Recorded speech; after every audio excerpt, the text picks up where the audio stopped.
Hey everyone, Ekman here with another video, and today we have a top 32 breakdown for the Versus Games online treasure cup that happened this past weekend. They had 1,000 players and 10 rounds of Swiss into this top 32 that we see here today. And a couple things before we get started. First, if you guys are new to the channel, please make sure to hit that like and subscribe if you haven't already. It does help the channel a lot. We're at the end of OP09 and we are approaching OP10 as well. We started to make a little bit of content, and I've also been updating the website on the OP10 section for the deck list table. I've added like over 100 deck lists at this point that of decks that have just topped across Japan in both their OP10 and EBO2 format. So if you guys want to check out any deck lists, make sure to check them out over there. And then also shouts to Versus Gamings for running this event and also for live streaming it. You can find it linked in the description on their Twitch, and you can also find their YouTube link to the description. It should be uploaded in the next couple days if you guys want to watch it here as well. But jumping on into this one again, we do have 1,000 players, 10 rounds of Swiss, and in that top 32 we do have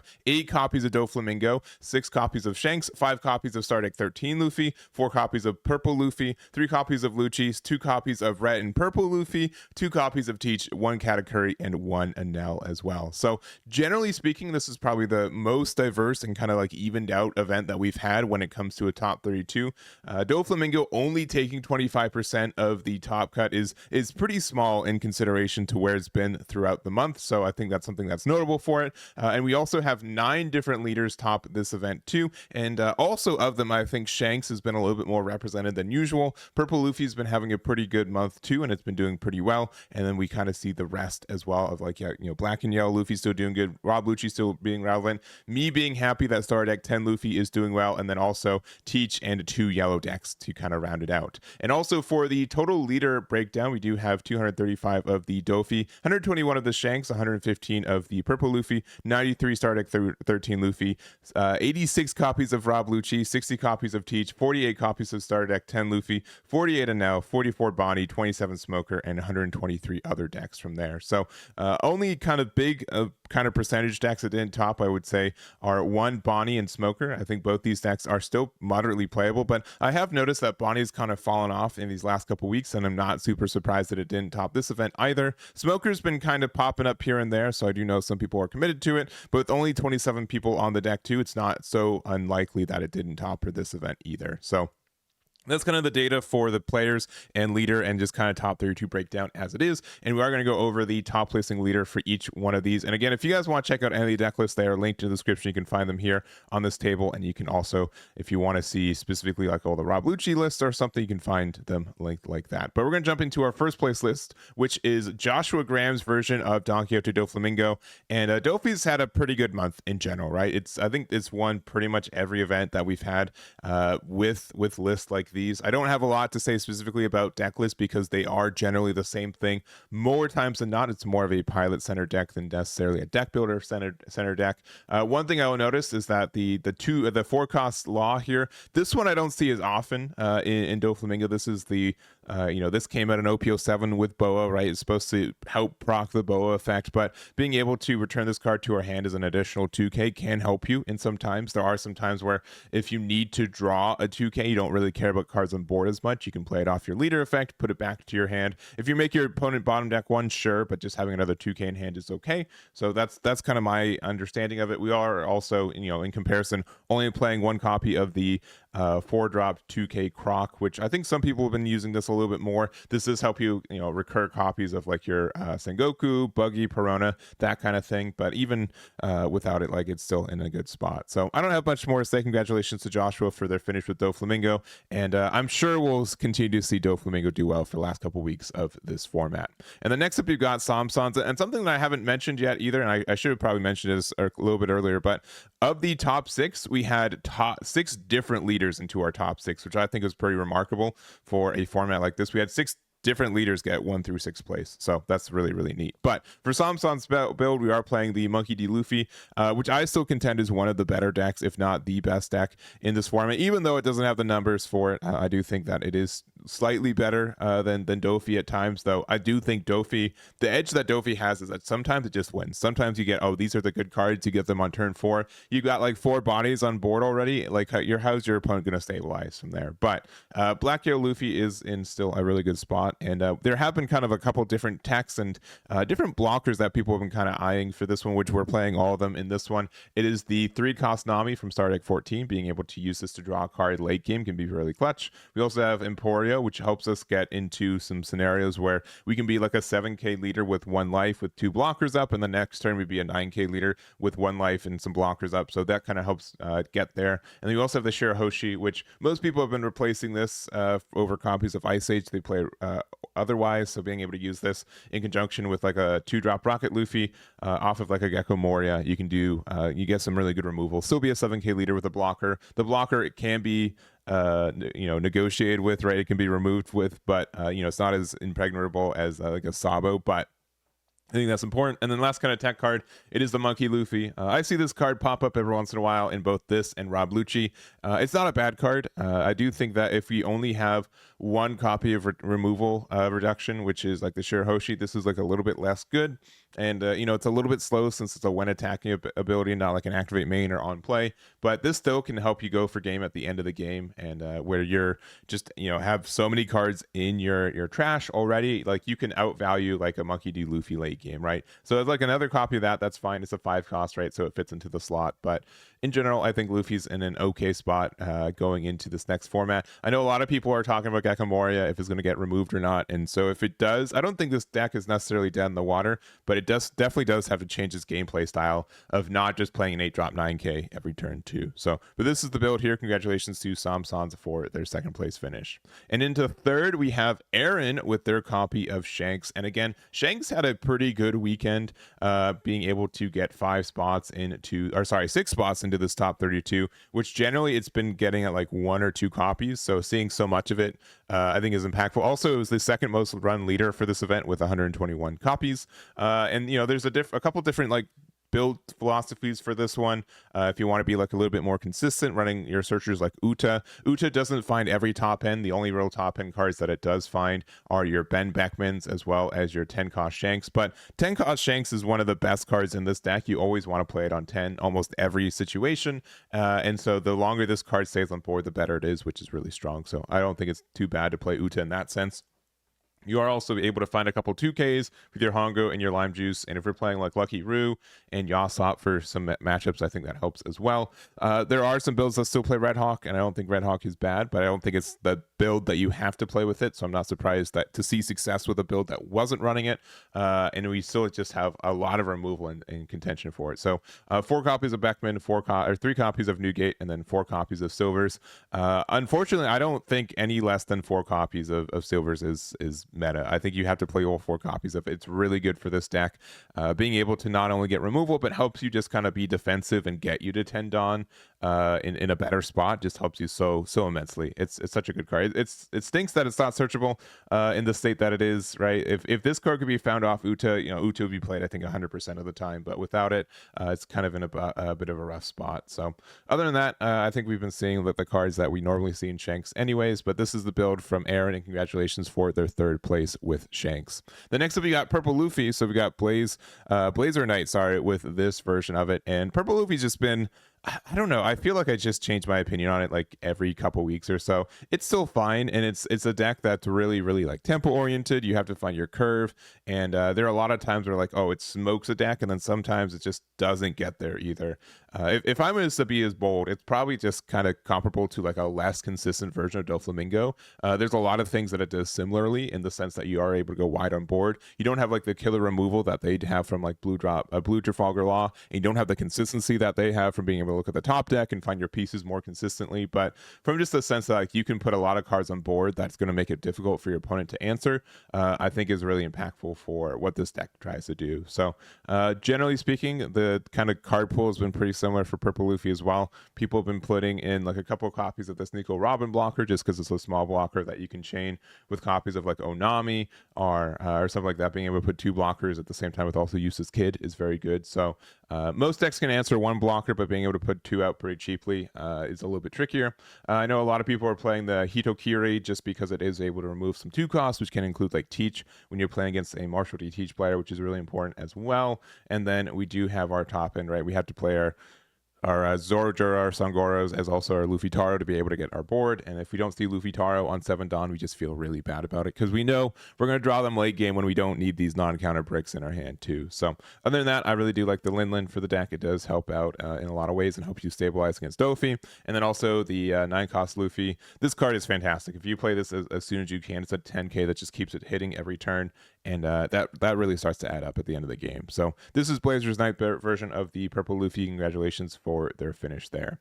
The next up, we got Red and Purple Luffy. So we've got Koty's version. We also have Georgios's version too, which I'm going to mention real quick because there's one similar thing between the two of these. Not only just card pools, but you'll notice that neither one of these decks are playing the Zorojuro. So I know this has been a topic I've been talking with some people that for deck building, since I play this deck a lot, is that card worth it, right? In general, the idea from it, from my sense, is that it is like good if you play it on curve. There are some decks that just can't answer as Zorojuro if you played it on 3.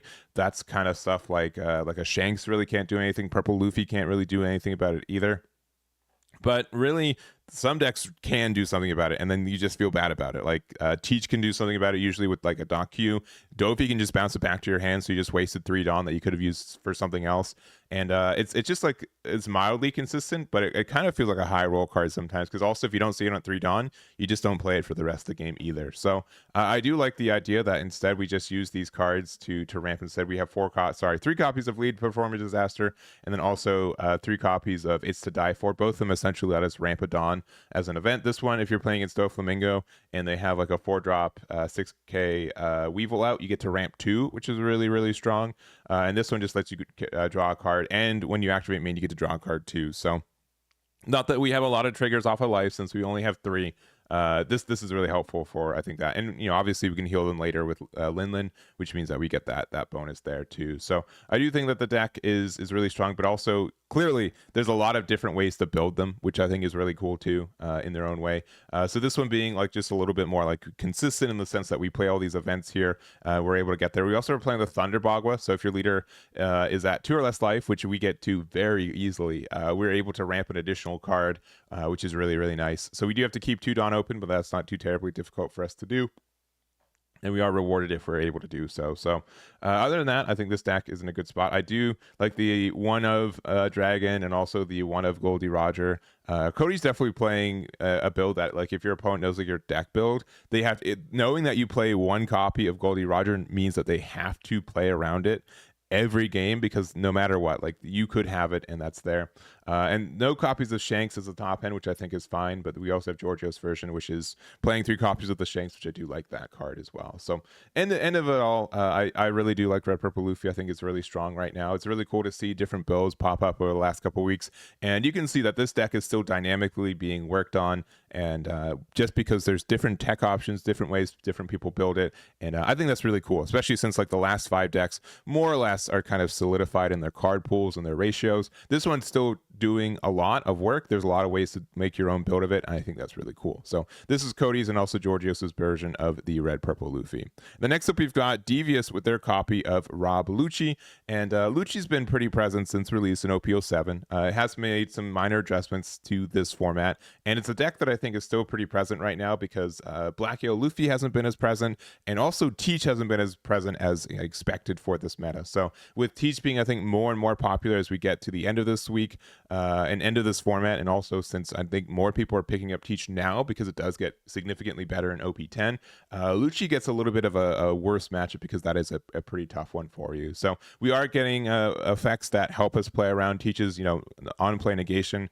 We've been playing Jack since release, obviously, but we also have the 9-drop Kaido, which I do like having this card at like 1 a copy or 2, especially since if they play like a 10-drop Peach against us, you're able to play this and like use like an Ice Age or like a Soap Sheep, and with our leader attack and get them into range for that, which is really, really nice. And then we also do have like just a lot of removal cards. We also are playing like the Brook, which is great for getting around protection effects too. Even just playing this on curve to get rid of a 4 cost or 5 cost with their leader effect is strong, right? Even though it's just a 6-drop 6k.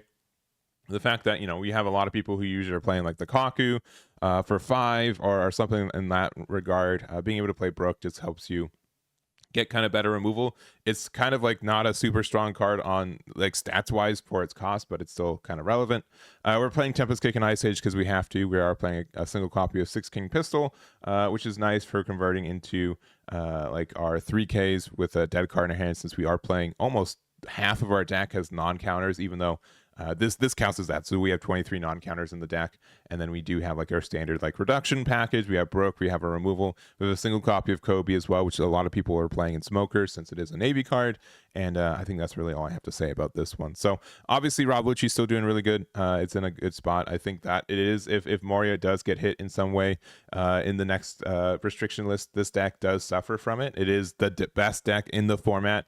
At least compared to like Black Yellow Luffy, for removal, like tempo specifically, Gecko Moria does really, really well with Rob Lucci, and kind of like the entire deck is built around the combos you get to do with it. So this is Devious's version of the deck, and congratulations for their finish with Lucci. Next up, we've got our 2 yellow decks. We've got Ambition with their copy of Katakuri. This deck's been kind of popping up like occasionally in this meta. I don't think it's something that's consistent, but it does kind of skill check and kind of like check a couple decks in this format where if you're playing like a 4-life leader, or if you're not like prepared to face all the removal, and not removal, like the life removal that this deck gets to do, you're kind of in a bad spot, I think, in that way. So it does kind of have like a weird matchup in a Teach where you can, you know, just they can turn off your 10 cost effect pretty effectively, but you still get to play a 10 drop 12k, which can kind of interact with your board in their way.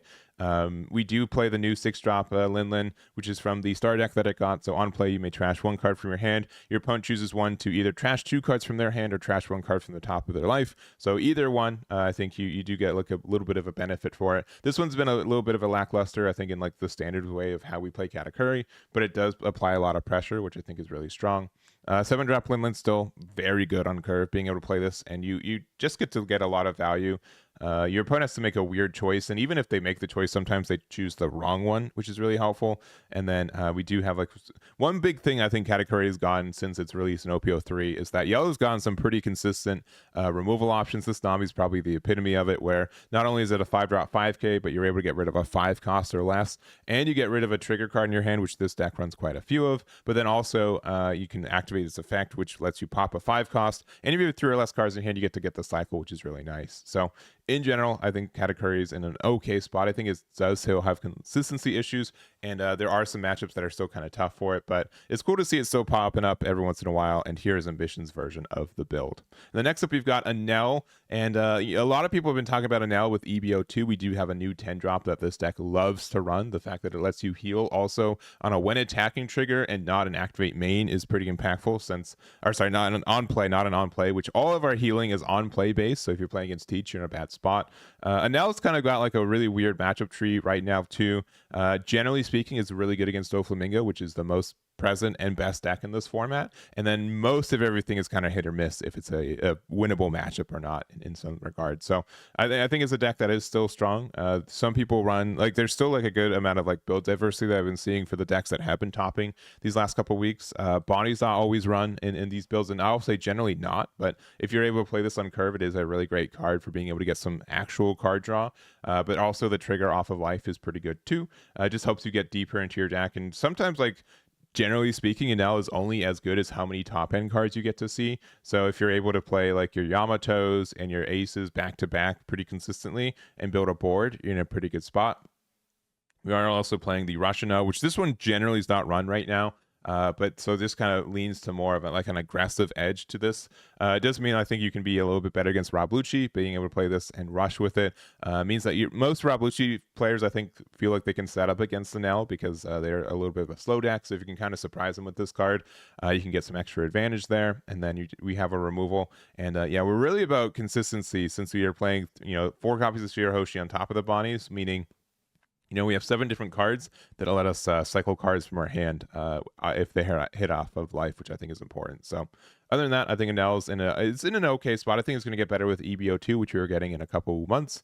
But it's still, it's been out for a year plus at this point, and it's still been doing numbers. So this is Neal Bond's version of the build. Congratulations for their finish with Enel. And to wrap it up, we've got Neal's version of Teach, which a lot of people had some high expectations for it coming into the OP09 meta, myself included. I think it's kind of stumbled at the beginning. I think people are starting to get used to it and are doing better with it right now than they did at the beginning of the format. And I also said earlier, and I still think it's true, that people are expecting for it to be good in OP10 and wanting to play it in OP10. So because of that, they're picking up now in this OP09 end season, just so they can help convert themselves into the OP10 meta. So it is a deck that I think is really difficult. It's something that you have to be really knowledgeable into every matchup, because you need to know when you can discard cards from your leader effect, when you don't have to, what your kind of value is for it. And I think that's something that's really impactful for the deck in general. The builds are generally pretty much the same, I would say, for this one, only because we have to play so much of our Blackbeard Pirates cards, and most of them are just staple 4-ofs, I think, in the deck, right? The only ones we get away with are sometimes we don't play 4 copies of all our 2Ks. Sometimes we only play Vasco Shot is a good blocker, but we don't play like a bunch of them. We play like 2 or 3 copies. We play like we play 4 copies of Laboon, which I've been seeing kind of fall off a little bit on the Japanese side, where they only play like 2 copies of this or so. This can be really helpful, if you play it. You've played Docu on 2, they don't answer it, and you play Laboon on 4, you're able to get some really good removal potential. And then your opponent has to decide, all right, do I get rid of the Docu or do I get rid of the Laboon? And then if they choose wrong, or if you have like another one in your hand, you get like a lot of good value. And if they get rid of the Docu, you get to draw a card. It's just kind of put your opponent like in a weird spot. So other than that, I think the last card I'll mention is that I've been seeing Shockwave pop up pretty consistently in these builds. Counter up to one of your leader characters gains plus 4k power during this battle, then KO up to one of your opponent's active characters with the cost of 3 or less. So being able to get rid of something like a Teach 2-drop, I think is really helpful against something like Dofi specifically. And then also the trigger being able to get rid of a 4 or less. It's just like a good trigger. We have 5 cards in our life. Generally speaking, since we're playing 3 Shockwave, 2 Black Holes, as well as 4 copies of Finger Pistol, generally one of those will hit and we'll be able to get a removal of a 4 cost or 5 cost, which I think is really strong for this deck to have something like that moderately consistently as well. So I don't have much more to say. I expect to see Teach for the rest of this meta too, and slightly fearful for it in OP10, but we'll see what it looks like when we get there. So that's going to be it though for this video. If you guys want to check out any of the deck lists, you can find them again on my website, Eggman Events. We've got a bunch of OP09 and OP10 format stuff, and we're going to continue to update as we get it. So that's going to be it for me. Thank you guys so much for watching, and I'll catch you all next time. Damn it.